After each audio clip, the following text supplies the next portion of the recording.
Army interrogators have just taken over this building for the interrogation of prisoners and suspects.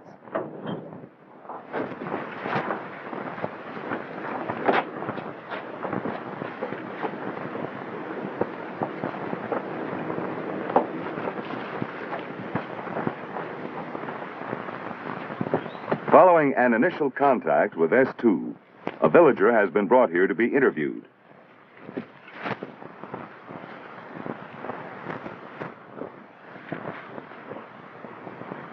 He is Gerardo Lagoto, police chief.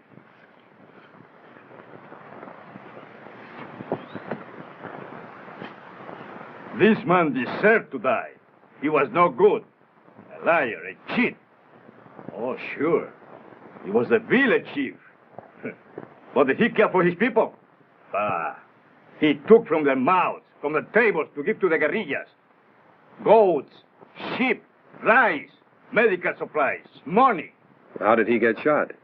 Guerrillas, or maybe an American bullet. Who knows? Shall we say a battle casualty? How did you survive as police chief? I? Every day I was threatened. But these people are good. The whole village. They can be trusted. Well, I appreciate your cooperation, but why are you telling me all this? When I was a little boy, I almost lost my leg. But an American missionary doctor saved it. I have never forgotten. Thank you, Mr. Lagoto. What you've told us is very interesting and most helpful. Please. If there is anything I can do for you, just say the word. He got two limbs, but he sees and hears well.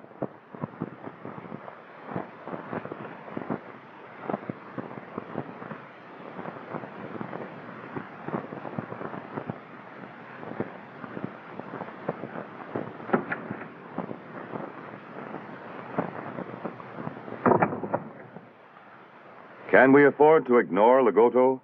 The answer obviously is no. In this kind of war, there is no telling who in a village is a guerrilla or a guerrilla sympathizer.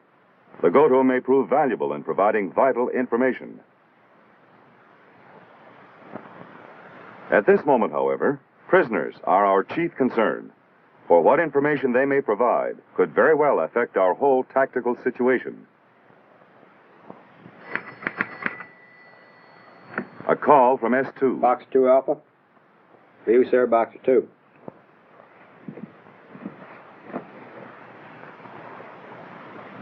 Boxer 2? This is Boxer 2 Alpha. They're in the courtyard, sir. Anytime you say, sir. Yes, sir. I'll be right over. By capturing Dulaka, we've driven a wedge into the base of the peninsula. But guerrilla forces still occupy Rancon and Lorat. Now, until we can neutralize those villages, we've got troubles. Now, one thing's for certain, we're in no position to attack, at least not until reinforcements arrive, and that'll take 6 hours. Now, in that time, several things could happen.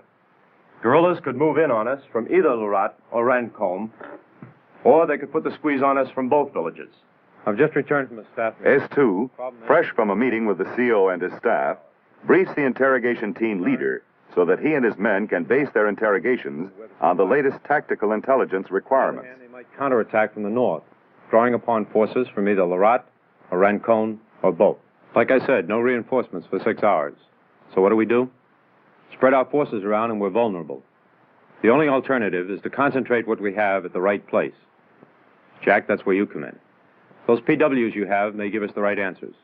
Principally, where the attack will come from and at what strength. Also, find out about the movement of units or groups of guerrillas into assembly areas. Try and locate mortar positions or movement of positions. And information on any patrols operating near us, especially reconnaissance patrols. Try and locate supply points. Well, I guess that's all about now. But remember, time is a big factor. Yes, sir. We'll do our best. For future reference, here's a copy of the map overlay. Oh, by the way, I spoke with that police chief. Legoto. Yeah, he seemed mighty anxious to cooperate. What did you get? Nothing much. He said that the village chief worked with the guerrillas and that the villagers really hated him. Well, that contradicts what we've learned, that most people liked him.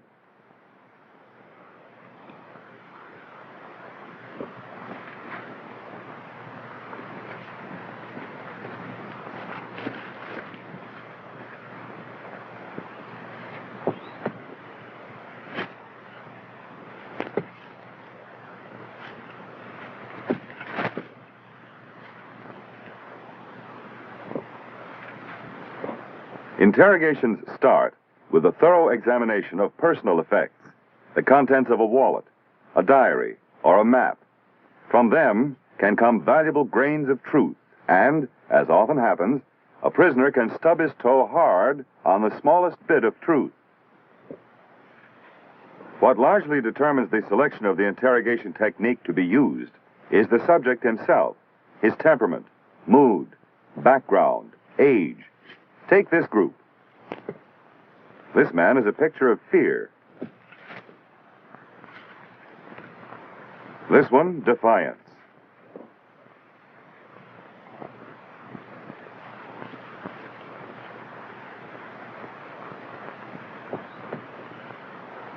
This one is sullen.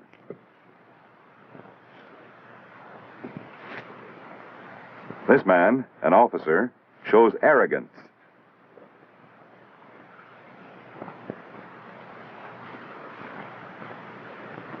This one is depressed, a picture of gloom.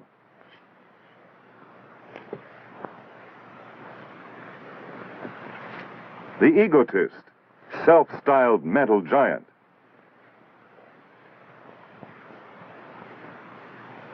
To an experienced interrogator, these characteristics, aspects of human behavior, can prove tremendously important.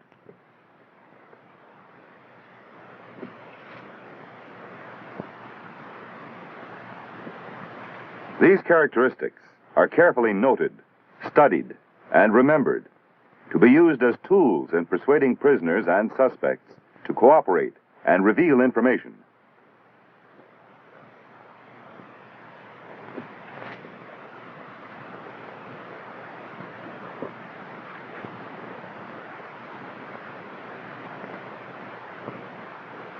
As part of preliminary planning, the interrogator team has already coordinated with other sections.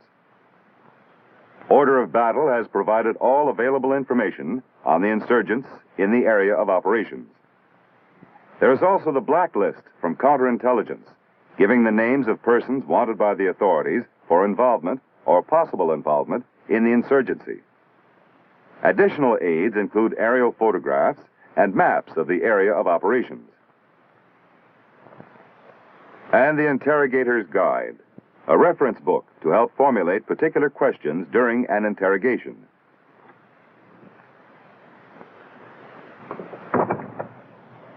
And now, a close study of the personal effects removed from the prisoners by the guards.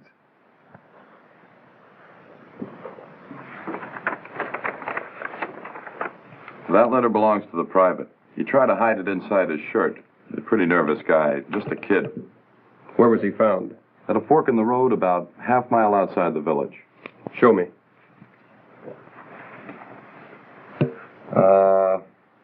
Here it is. This road here. At the park itself? Yes, sir.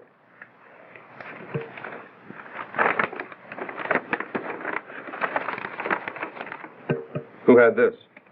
The lieutenant. What's the matter? Oh, he's a cold fish, sir. Arrogant? Yes, sir, I guess that's it. How did it get torn? I don't know, sir. That's the way we found it on him.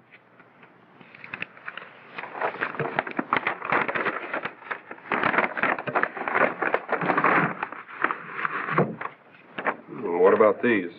Demolition items, aren't they? Yes, sir. They belong to the sergeant. This wallet, too. A real humdinger, that sergeant. Real tough. At least he likes to give that impression. Sir, this... Preliminary planning. The entire team of interrogators must familiarize itself with the smallest detail prior to the interrogations. And now, the interrogations get underway. And the first subject is the young, frightened prisoner. Is it just chance that this man is the first one to be interrogated? No. The choice is deliberate. For experience has taught us that an emotionally disturbed man might be more inclined to talk than others, thus providing military information that can be used in interrogating more obstinate subjects. Every approach technique used in an interrogation calls for an appraisal of the prisoner's mood or temperament. Thus, because of this prisoner's emotional condition, it is determined by the interrogator that little or no resistance will be offered. Therefore, he selects the direct approach. That is, no attempt will be made to conceal the purpose of the interrogation. The direct approach.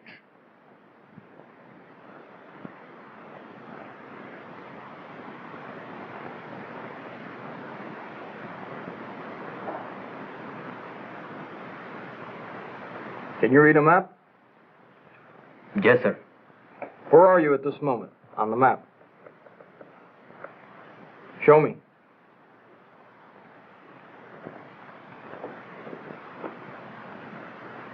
Show me where you were born. Here. In this fishing village.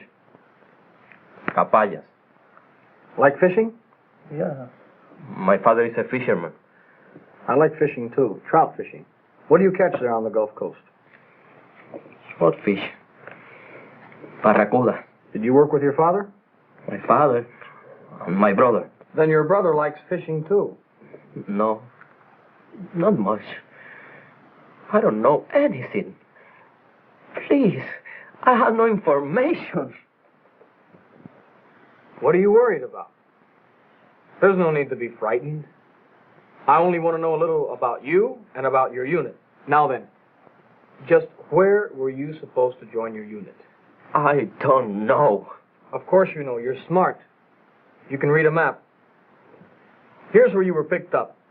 At this fork in the road, correct? In which direction were you going? What fork? What branch in the road were you going to take?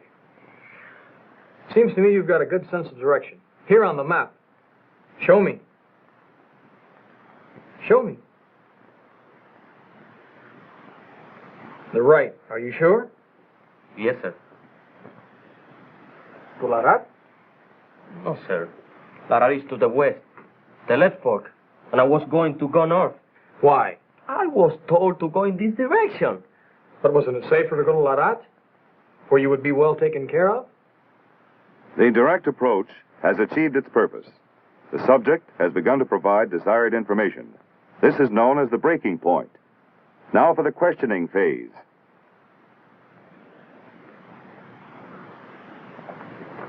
The letter taken from the subject by the guard. An old letter, apparently kept by the prisoner the way one keeps a cherished photograph. It has a disturbing effect, a reaction that does not elude the interrogator.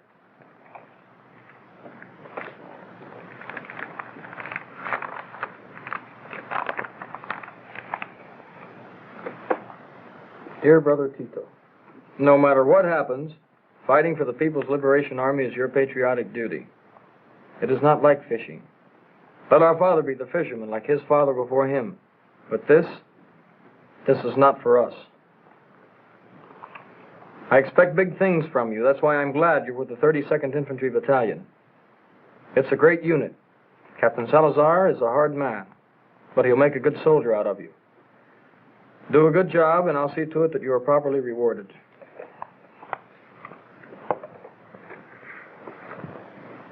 Admire your brother, don't you? I had an older brother in the Army. He was killed. Admired him very much. Lots of courage.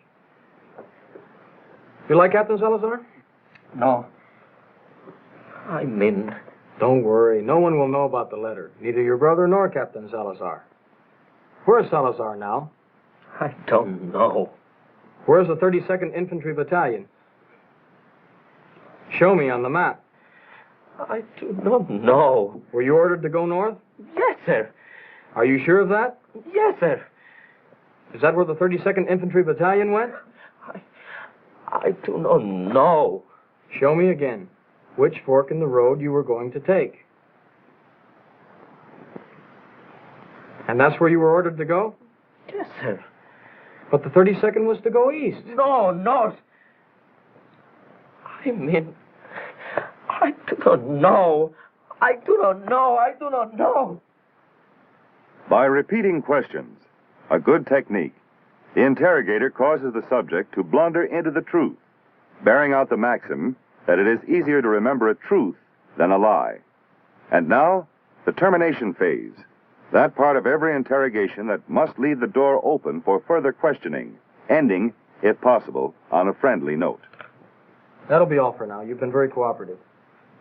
If you think of anything else or find that what you've told me is not correct, or you want to correct any of your statements, just notify the guard. He'll get in touch with me and you and I can have another talk. Okay? Yes, sir. Following the interrogation, a team conference is held to discuss the results of the questioning. Although pertinent information has already been disseminated, here at this conference, the information is used in laying the groundwork for further interrogations.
Sit down. I said sit down.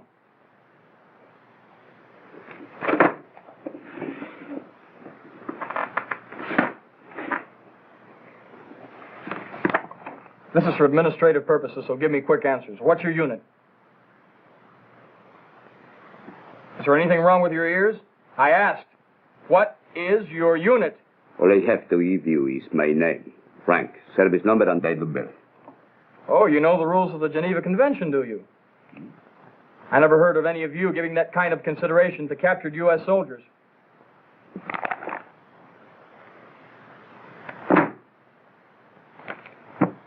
Let's have a wallet. Are you deaf or something? I asked. Let's have a wallet. There's only one way to treat guys like you. Bob, stop it! What's the matter with you? Have you lost your mind? This man's a prisoner of war. He's to be treated according to the Geneva Conventions. Geneva Conventions. Break a few heads. You know our policy. No violence. What caused the rumpus? He stole the wallet off the table. Who does it belong to? It is mine, sir. It was taken away from me by the guards. Is that correct? Yes, sir. Get out. I'm taking over.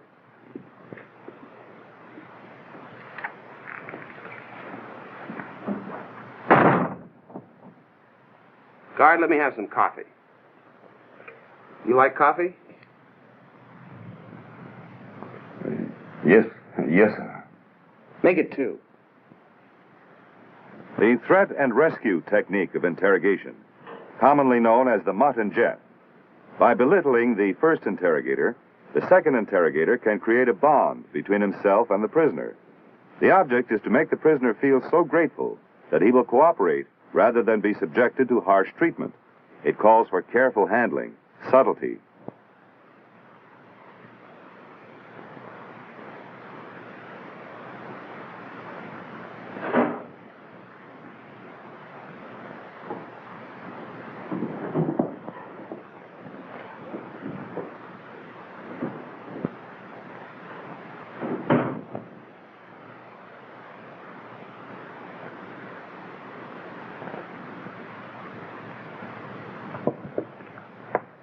That other fellow never knew how to treat anybody decently. Sure, break a few heads. Now then, let's forget about all that. This report. I don't have much time, so let's get it over with. You must know every inch of this country. How'd you manage to get captured? I could not help it. I guess not. With guns breathing down your neck. Say, wait a minute. You're the demolition expert.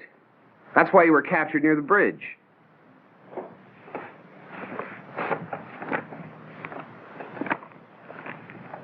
This one, just south of the village. We found it primed and ready to be blown up. Keep us from crossing it. Actually, we didn't need the bridge since we came by chopper. You did a good job, though. Where'd you learn about demolition? They told me. They? The 36th. Relax. I know all about the 32nd Infantry Battalion. Captain Salazar's unit. You know Captain Salazar? Who doesn't? Life to him is cheap. That's why you were left behind. So easy for Salazar to say, you stay behind and blow up the bridge. Stay behind and get killed, while I escape to the north. Suppose you were set free. Would you go back to Salazar? I would fight for the People's Liberation Army. That isn't what I asked you. I said, would you go back to Salazar after having failed in your mission? Captain Salazar did not want me to die. Again, the prisoner begins to show his unwillingness to cooperate. To neutralize this opposition, the interrogator must be ready to change his technique. More what I can. Excuse me, sir. I can see I'm wasting my time. I've got more important things to do. I'll send the other man in, perhaps. No. I will tell you what I know. About Salazar? I know all about him. About the 32nd? The fact that your unit was going north? I know that, too. But I'm sure the other man has questions. Not only the 32nd. There are others. What others? 26th Infantry Battalion. I am tired. Go on. The 26th? What are the others? I know only about the 26th. Half the battalion has left Larat. They had orders to go north a few days ago. I learned this from a friend who had been in Larat. A suspect has been picked up at a checkpoint.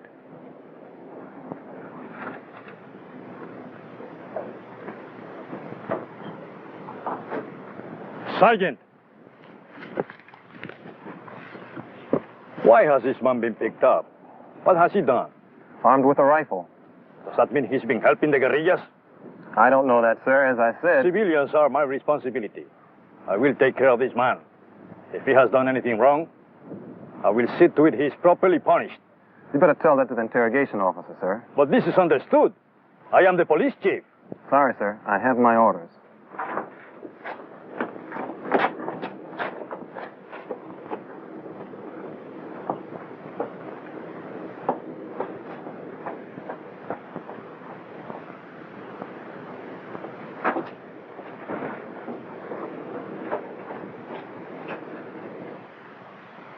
As with soldier prisoners, a report is made concerning the suspect's detention. Check Mauser. U.S. Filter for sending signals. Wonder where he got this. I don't know, sir. We found both the flashlight and the rifle under a pile of hay in his wagon. Oh, sir, that police chief. Lagoto? Yes, sir. Says he has authority over civilians and wanted to take the farmer into custody. And you refused, of course. Yes, sir. Anything else? No, sir. Thank you, Sergeant.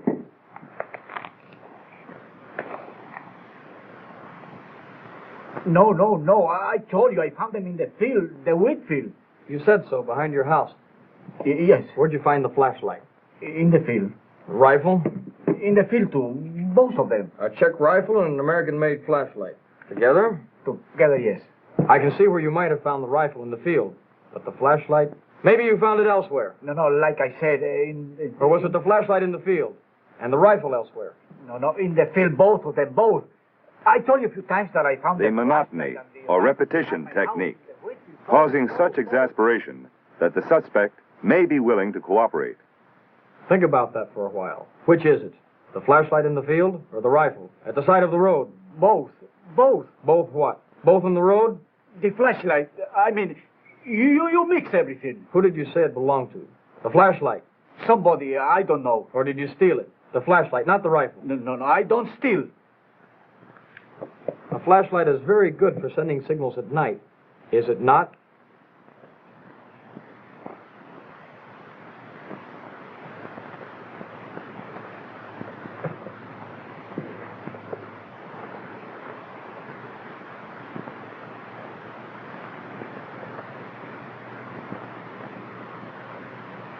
I have lived here all my life. I am a good man. But they forced me to send signals. All of this that... With interrogation techniques properly applied, grains of truth begin to sift into a pattern of potentially vital information. But there is still a long road ahead.